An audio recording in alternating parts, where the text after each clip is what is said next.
L'un des premiers thèmes, ou plutôt des premiers objectifs du thème grandeur et mesure, c'est celui de tracer des droites d'une certaine distance, on devrait dire d'une certaine longueur, ou bien, c'est relativement équivalent, de tracer un point à une certaine distance d'un ou plusieurs autres points. Pour ce faire, comment ça fonctionne? Imaginons qu'on ait déjà un point A. Ici, on nous donne un deuxième point à 7 cm de distance, 7 cm, qu'on va appeler C. J'explique tout à l'heure pourquoi je ne l'appellerai pas B. Et donc, comment ça fonctionne? Admettons qu'on nous demande ce point B, justement, qui serait à 4 cm de A et à 5 cm de C. Le meilleur moyen pour trouver ce point, c'est d'employer le compas. Pour le compas, on aura aussi besoin de la règle. Il nous faut mesurer d'abord, c'est égal, mais admettons, les 4 cm entre A et B. Alors on mesure ici 4 cm. Attention à être bien précis. Voilà. 4 cm. Et puis on pique, moi je dis toujours aux élèves, on pique ici sur le point A et on pointe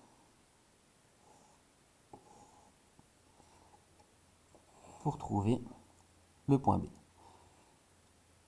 On fait un trait léger, pas besoin d'appuyer fort. Ici, par contre, il faut être solide et pas bouger.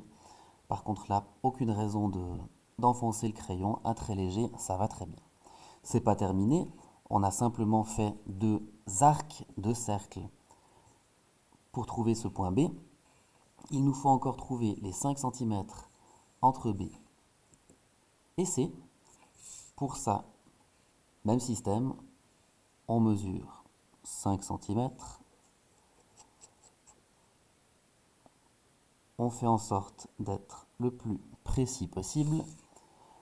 On pique sur le point C et on pointe à 5 cm. Là, par exemple, je n'ai pas été très précis. Il faudrait peut-être retailler la mine du compas. Ça nous donne 2 points. Généralement, en examen, en test, les deux sont corrects. J'avais nommé le point C ici pour pouvoir mettre le point B ici en dessous. Parce que normalement, pour nommer les points d'une figure, dans ce cas-là un triangle, mais peu importe, on fait le tour de la figure dans le sens inverse des aiguilles d'une montre. Ce qui nous fait, parce qu'il ne faut pas oublier de relier également, le A, le B, et on termine notre cercle avec le C. On aurait pu éventuellement mettre notre point B là-haut, mais à ce moment-là, si on relie A, B, C, ça tournerait dans l'autre sens. Suivant les exigences des enseignants, ça pourrait être compté comme une petite erreur. Ça, c'est donc pour trouver un point.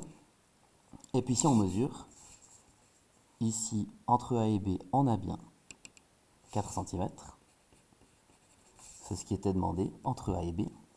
Et entre B et C, on nous demandait 5 cm. Et on a bien 5 cm.